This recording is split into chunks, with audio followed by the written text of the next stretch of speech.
नवरात्र की पहली देवी माँ शैलपुत्री की पावन कथा। नवरात्र के इन 9 दिनों में माँ दुर्गा के 9 रूपों की विधि विधान से पूजा अर्चना की जाती है। इन रूपों का तात्विक ज्ञान हमारे धार्मिक, सांस्कृतिक और सामाजिक विकास के लिए आवश्यक है। माँ दुर्गा का प्रथम रूप है माँ शैलपुत्री।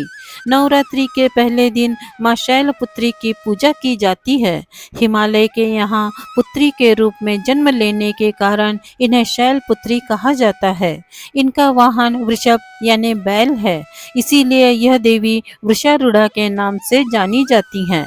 माता शैलपुत्री वृषभ पर सवार संपूर्ण हिमालय पर विराजमान हैं।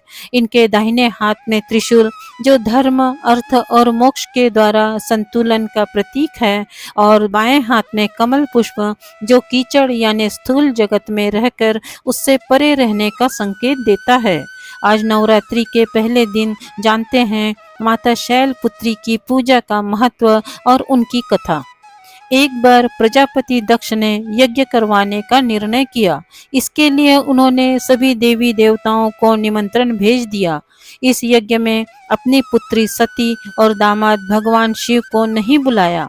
देवी सती उस यज्ञ में जाने के लिए व्याकुल थी, पर भगवान शिव ने उन्हें बिना निमंत्रण के वहां जाने से मना किया।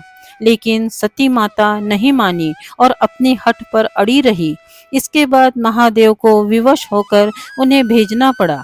सती जब अपने पिता प्रजापति दक्ष के यहाँ पहुंची तो वहां किसी ने भी उनसे प्रेम पूर्वक व्यवहार नहीं किया।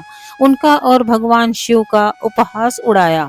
इस व्यवहार से देवी सती बहुत आहत हुई। वो अपने पति का अपमान सहन नहीं कर पाई और क्रोधवश वहां स्थित यज्ञ कुंड में बैठ गई। जब शिव को ये बात पता चली तो वे दुख और क्रोध की ज्वाला में जलते हुए वहां पहुंचे और यज्ञ को ध्वस्त कर दिया। कहा जाता है कि इसके बाद देवी सती ने ही हिमालय पुत्री पार्वती के रूप में जन्म लिया। हिमालय की पुत्री होने के नाते देवी पार्वती को शैलपुत्री के नाम से जाना गया।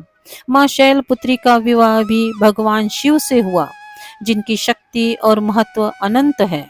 माता शैलपुत्री के पूजन का महत्व। माता शैलपुत्री को शक्ति का स्वरूप माना गया है। उनकी उपासना से मन और मस्तिष्क का विकास होता है। शैलपुत्री मूलाधार मस्तिष्क से होते हुए सीधे ब्रह्मांड का प्रथम संपर्क सूत्र मानी जाती है। मान्यता है कि यदि अपनी देह में माँ शैलपुत्री को जागृत कर लिया जाए तो संपूर्ण सृष्टि को नियंत्रित करने वाली शक्ति धीरे धीरे हमारी देह में उत्पन्न होने लगती है। व्यक्ति विराट ऊर्जा में समाकर मानव से महामानव बन जाता है। देवी के इस स्वरूप की पूजा से लोगों के जीवन में शैलपुत्री के नाम की तरह ही स्थिरता बनी रहती है। वो अपने लक्ष्य को पाने के लिए जीवन में अडिग रहते हैं।